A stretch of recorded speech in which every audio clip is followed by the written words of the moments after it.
আগামী 3 তারিখ মে মাসের 3 তারিখ শনিবার, কালকে শনিবারের পরের শনিবার ঢাকা সোহরাওয়ার্দী উদ্যানে এর প্রতিবাদে মহাসমাবেশের ডাক দিছে সারা বাংলাদেশ ব্যাপী। যুবক ভাই, তোমরাও যাওয়ার চেষ্টা করবা। ইমাম সাহেব, আপনিও মেহনত করবেন। এই নওজোয়ান, এই কিশোর ভাই, এটা কোনো কথা হইল ভাইয়া? এটা কোন ইনসাফের কথা হইল? কমপক্ষে 10টা ধারা, 10টাও সুপারিশ এরকম যেটা সরাসরি আল্লাহর কোরআনের বিরোধী। ছেলে মেয়ে যদি ধর্মীয় বন্ধন মানে ধর্মীয় নিয়ম কানুন ছাড়া যদি একত্রে থাকতে চায়, রাষ্ট্র সমাজ তাদেরকে বাধাগ্রস্ত করতে পারবে না। মানে এই বাড়ির হেরা স্বামী স্ত্রী এই ফ্ল্যাটের, বুঝেন নাই, এই ফ্ল্যাটের এই 2 ফোলা মাইয়া কি তোমরা এমনি থাকি,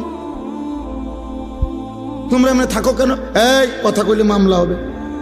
ওই যে আইন, এটাই আইন চাচ্ছে, বুঝেন নাই কথাটা? এই আইন চাচ্ছে। কি আশ্চর্য! এই সমাজ টিকবে তাহলে? এই সমাজ টিকবে বলেন? আমাদের পরিবার প্রথা টিকবে তাইলে? আমাদের সমাজের মধ্যে মানুষ থাকবে তখন? আর এমনিতেই আমাদের গুনাহের কি হালাত দেখেন। এমনি আমাদের ছেলেরা শুধু মোবাইল দেখে ছেলেরা 1 ওয়াক্ত সেজদা দেয় না। মোবাইল দেখে ছেলেদের হালাতের কি অবস্থা! আর যদি নারী পুরুষের অবাধ মেলামেশা শুরু হয়, কি হবে সমাজে? কি হবে সমাজে? এজন্য আলহামদুলিল্লাহ সারা বাংলাদেশ থেকে ওলামায়ে কেরাম প্রতিবাদ করছে, এবং ওলামায়ে কেরামের এই জমিনে বাংলাদেশে ইনশাআল্লাহ এমন ঘৃণ্য কোরআন সুন্নাহ বিরোধী নারী সংস্কার কমিশনের এই প্রস্তাবনা পাশ হতে দেওয়া হবে না ইনশাআল্লাহ। আবার লড়াই হবে ইনশাআল্লাহ, আবার যুদ্ধ হবে ইনশাআল্লাহ।